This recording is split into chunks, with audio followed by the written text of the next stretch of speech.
Hi friends, welcome to VIP வஸ்னி channel. இன்றைக்கி என்ன பார்க்க போகிறோன்னா, பட்டாணி பருப்பில் வாழைப்பூ வச்சு ஆமை வடை எப்படி போடலாம் தான் நம்ம இன்றைக்கி பார்க்க போகிறோம்.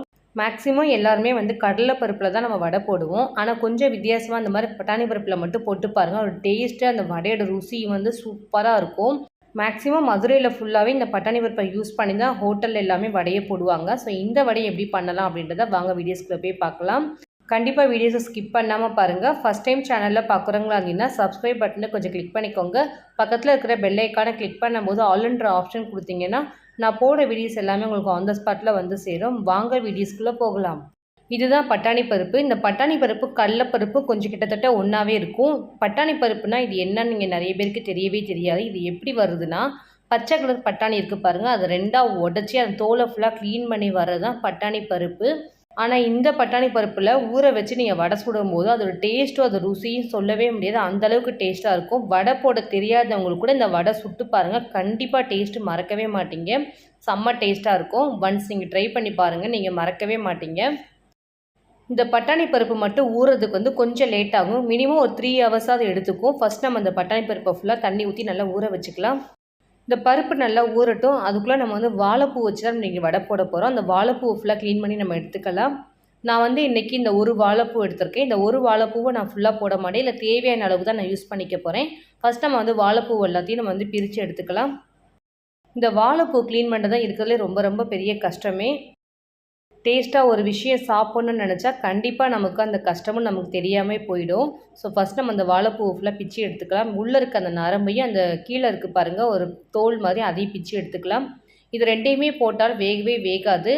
ஸோ அதனால் ப்ராப்பராக அதை ரெண்டை மட்டும் நம்ம பிச்சு எடுத்துகிட்டு நம்ம பூவை அப்படியே சேர்த்துக்கலாம். இந்த மாதிரி ஒவ்வொரு வாழைப்பூவுலையுமே அந்த நரம்பும் நமக்கு அந்த கீழே ஒரு லப்பர் மாதிரி இருக்குது பாருங்கள், அது ரெண்டையுமே பிச்சு போட்டுறணும். இல்லைனா வேகவே வேகாது நம்ம பண்ணாலுமே. ஸோ இதே மாதிரி ஒவ்வொரு பூலையும் பிச்சு எடுத்துக்கலாம் எல்லாத்தையுமே. வாழைப்பூ ரொம்ப நல்லது உடம்புக்கு. நிறைய பேருக்கு இது மகத்துவ குணம் தெரியாமலே நிறைய பேர் இந்த வாழைப்பூ வாங்குறதே இல்லை. வேலை அதிகமாக இருக்கிறனால நம்மளும் அதை செய்கிறதே கிடையாது. கண்டிப்பாக வாழைப்பூ வச்சு இந்த மாதிரி வடையோ இல்லை ஒரு டிஷ்ஷோ ஏதாவது செஞ்சு சாப்பிடுங்க. உடம்புக்கு ரொம்ப ரொம்ப நல்லது. அதே மாதிரி பட்டாணி பருப்பு நிறைய ஊரில் கிடைக்கவே கிடைக்காது. அது கொஞ்சம் கஷ்டம் தான். இந்த சின்ன சின்ன ஸ்டோர் மாதிரி இருக்குது பாருங்கள், மளிகை கடை, அந்த கடையில் போய் கேட்டு பாருங்கள், கண்டிப்பாக கிடைக்கும். எங்கள் ஏரியாலையுமே நிறைய கடையில் அந்த பட்டாணி பருப்பு அவைலபிள் இருக்காது தான். ஒரு சில கடையில் மட்டும்தான் இருக்கும். ஸோ அந்த மாதிரி ஒரு சில கடையில் உங்கள் ஏரியாவில் கேட்டு பாருங்கள். சின்ன சின்ன மளிகை கடையில் கேட்டு பாருங்கள், கண்டிப்பாக உங்களுக்கு அவைலபிளாக கிடைக்கும். அதே மாதிரி பட்டாணி பருப்பு இந்த கடலை பருப்பும் பார்த்தீங்கன்னா கிட்டத்தட்ட ஒன்றாவே இருக்கும். லைட்டாக தான் வித்தியாசமே தெரியும். ஸோ அதனால் பார்த்து கொஞ்சம் கேட்டு வாங்கிக்கோங்க, அப்போ தான் கரெக்டாக இருக்கும். ஏன்னா இந்த ரெசிபி பண்ணுறதுக்கு பட்டாணி பருப்பை யூஸ் பண்ணி இந்த வடையை போடும்போது அந்த டேஸ்ட்டும் சூப்பராக இருக்கும், அது ருசியும் நல்லாயிருக்கும். ஒன்ஸ் நீங்கள் ட்ரை பண்ணி பாருங்கள், நீங்கள் மறக்கவே மாட்டீங்க, கண்டிப்பாக நான் சொல்கிறேன். மேக்ஸிமம் எங்கள் ஊரில் எல்லாருக்குமே இந்த பட்டாணி பருப்பை யூஸ் பண்ணி தான் வடையே போடுவாங்க. ஆனால் நிறைய பேருக்கு அது தெரியவே தெரியாது, இந்த பட்டாணி பருப்பில் அந்த வடை போடுறதே. ஆனால் ஒன்ஸ் நீங்கள் ட்ரை பண்ணிட்டீங்கன்னா கண்டிப்பாக அந்த டேஸ்ட்டு விடவே மாட்டீங்க. ஆல்ரெடி என்னோடய சேனலில் பட்டாணி பருப்பில் ஆமை வடை எப்படி போடலாம் நான் செஞ்சு காமிச்சிருக்கேன். அதே தான் இன்றைக்கி நான் பண்ண போகிறேன். பட்டாணி பருப்பில் நான் இன்றைக்கி வாழைப்பூ வச்சு ஆமை வடை போட்டு காமிக்க போகிறேன். ஆல்மோஸ்ட் பேசிக்கிட்டே வாழைப்பூ ஃபுல்லாக க்ளீன் பண்ணி எடுத்தாச்சு. இப்போ நம்ம வாழைப்பூ ஃபுல்லாக கட் பண்ணிக்கலாம். வாழைப்பூக்குள்ளே உள்ள குருத்து இருக்குது பாருங்கள், இதையுமே நான் யூஸ் பண்ணிக்க போகிறேன். கத்தியால் ஸ்லைடாக அந்த மாதிரி கட் பண்ணிவிட்டு அப்படியே குறுக்கால லைட்டாக பொடிசாக கட் பண்ணிங்கன்னா போதும். நமக்கு அந்த வாழைப்பூ எல்லாமே நல்லா பொடிசாக இருக்கும். சாப்பிடும்போது நமக்கு ரொம்பவும் தெரியவே தெரியாது, வாழைப்பூ மாதிரியே தெரியாது இந்த வடை. பார்த்திங்கன்னா வாழைப்பூவையும் கட் பண்ணிக்கலாம். இதே மாதிரி இந்த மாதிரி பஞ்சாக எடுத்துக்கோங்க. கட் பண்ணுறது ரொம்ப ஈஸி அந்த வாழைப்பூ எல்லாமே. வாழைப்பூ மேக்ஸிமம் கட் பண்ண உடனே கலர் மாற ஆரம்பிக்கும். நறுக்கின உடனே கலர் மாறாது. கொஞ்சம் நேரம் நீங்கள் வெயிட் பண்ணி செய்கிற மாதிரி இருந்தால் தான் கலர் மாறும். அதனால் சமைக்கும் போது எல்லாமே ரெடி பண்ணிவிட்டு லாஸ்ட்டில் இந்த வாழைப்பூ கட் பண்ணிக்கோங்க. கலர் மாறாமல் நம்ம அப்படியே யூஸ் பண்ணிக்கலாம். இல்லை உங்களுக்கு முன்னாடியே நீங்கள் கட் பண்ணி வைக்கணும் ஐடியா இருந்துச்சுன்னா நீங்கள் தயிர்லேயோ மோர்லேயோ இந்த மாதிரி போட்டு வச்சிங்கன்னா போதும். கண்டிப்பாக கலர் மாறவே மாறாது. மீதி இருக்கிற வாழைப்பூவையும் இதே மாதிரி நம்ம கட் பண்ணி எடுத்து வச்சுக்கலாம். வாழைப்பூ எல்லாமே கட் பண்ணி எடுத்தாச்சு. இந்த ஃபுல் வாழைப்பூவுமே நம்ம போட போகிறதில்ல. தேவையான அளவு கொஞ்சம் தான் எடுத்து நம்ம வடைக்கு யூஸ் பண்ண போகிறோம். இந்த ஃபுல்லாகவே போட்டிங்கன்னா ரொம்ப தெரியும் வாழைப்பூ. அதனால் தேவையான அளவு கொஞ்சமாக மட்டும் பூ சேர்த்துக்கலாம். பட்டாணி பருப்பு நம்ம ஊற வச்சு 3 ஹவர்ஸ் கிட்ட ஆகிடுச்சு. நல்லா ஊறிடுச்சு பருப்பு. இந்த மாதிரி நல்லா ஊறினா தான் நமக்கு அரைச்சி எடுக்கும்போது கரெக்டாக இருக்கும்.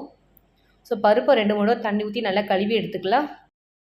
நான் வந்து இன்றைக்கி பட்டாணி பருப்பு பார்த்திங்கன்னா 1/4 கிலோ தான் எடுத்திருக்கேன். 1/4 கிலோ எடுத்திங்கனாலே போதும், நமக்கு நிறைய வடை வரும். இது வந்து அதிகமான குவான்டிட்டி தரும் இந்த பருப்பு.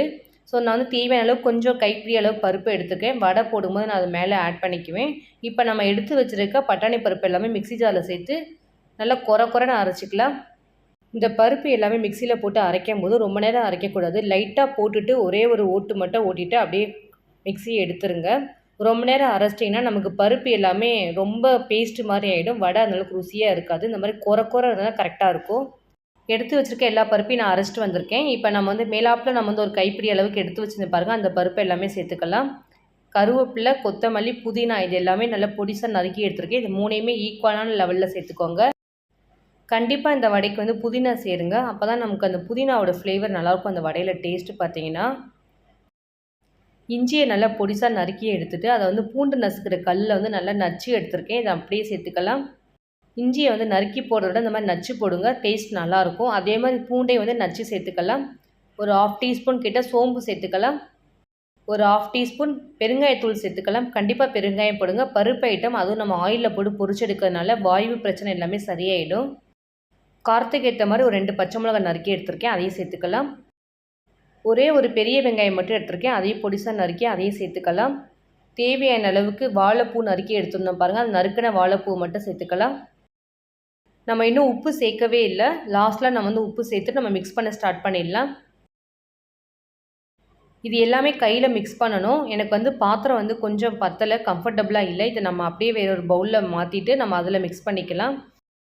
நம்ம போட்டிருக்க பொருள் எல்லாமே ஒன்றோடு ஒன்று நல்லா மிக்ஸ் பண்ணணும். அந்த மாதிரி மிக்ஸ் பண்ண தான் நம்ம வடை சாப்பிடும்போது அந்த ஃப்ளேவர் எல்லாமே கரெக்டாக இருக்கும். ஒன்றும் பதமாக மிக்ஸ் பண்ணிங்கன்னா கரெக்டாக நமக்கு இருக்காது. சாப்பிடும்போது அந்த டேஸ்ட்டுக்கு ஒவ்வொரு வாய்க்கும் நமக்கு வராது. இந்த மாதிரி ஒரு பெரிய பாத்திரமாக யூஸ் பண்ணிட்டு நல்லா மிக்ஸ் பண்ணிட்டீங்கன்னா நமக்கு வடை தட்டி போட கொஞ்சம் கம்ஃபர்டபுளாகவும் இருக்கும். ஸோ அதனால் இந்த மாதிரி பெரிய பாத்திரமாக நான் எடுத்துக்கிட்டேன். இப்போ இதில் சேர்த்து நல்லா மிக்ஸ் பண்ணிக்கலாம். இந்த வடை வந்து செம்ம டேஸ்ட்டாக இருக்கும். சாப்பிட்றதுக்கு இன்னும் சூப்பராக இருக்கும். இது எல்லாமே நல்லா மிக்ஸ் பண்ணியாச்சு. தேவையான பொருள் எல்லாமே சேர்த்தாச்சு. ஆயில் நல்லா சூடு பண்ணிவிட்டு ஒன்று ஒன்றா தட்டி போட்டு வடையை சுட்டு எடுத்துட வேண்டியது தான். ஸ்டவ்வை ஆன் பண்ணிக்கலாம். ஒரு பேன் வச்சுக்கலாம். தேவையான அளவுக்கு ரீஃபைண்ட் ஆயில் நான் சேர்த்துக்க போகிறேன். இந்த மாதிரி ஃப்ரை ஐட்டம் பண்ணும்போது கண்டிப்பாக ரீஃபைண்ட் ஆயிலில் பண்ணுங்கள். ஏன்னா நமக்கு அந்த வடையில் வந்து அந்த ஃப்ளேவர் வந்து ஆயில் ஃப்ளேவர் இல்லாமல் இருக்கும். சாப்பிட்றதுக்கு நல்லாயிருக்கும். இல்லைனா வந்து கடலெண்ணெய்லாம் நம்ம யூஸ் பண்ணும்போது நமக்கு அந்த ஆயில் ஃப்ளேவர் வர ஆரம்பிக்கும். சாப்பிடவும் முடியாது, திகிட்ட ஆரம்பிச்சிடும். இந்த வடை மாவு பார்த்தீங்கன்னா ரவுண்டாக நல்லா கையில் நல்லா அழுத்தம் கொடுத்து உருட்டிக்கிட்டு இந்த மாதிரி கையால் வந்து லைட்டாக ப்ரெஸ் பண்ணிவிட்டு அப்படியே ஆயிலில் போட வேண்டியதுதான். ரொம்ப ஈஸி. தண்ணியே தேவைப்படாது இந்த வடைக்கு. உளுந்த வடைக்குனா நம்ம வந்து அப்பப்போ தண்ணி தொட்டு நம்ம வந்து அதை நம்ம போடணும். ஆனால் இந்த வடைக்கு தண்ணியே தேவைப்படாது. அப்படியே கையில் நம்ம இந்த மாதிரி உருட்டி கையால் உள்ளங்கையெல்லாம் வச்சு லைட்டாக தட்டி போடுங்க. அதேமாதிரி ரொம்ப மொந்துன்னு தட்டாதீங்க, லேசாக ஒல்லியாக தட்டுங்க. ஏன்னா நமக்கு வடையை நல்லா வெந்து வரும். சாப்பிட்றதுக்கும் நமக்கு சுற்றி நல்லா மொறுன்னு நல்லாயிருக்கும்.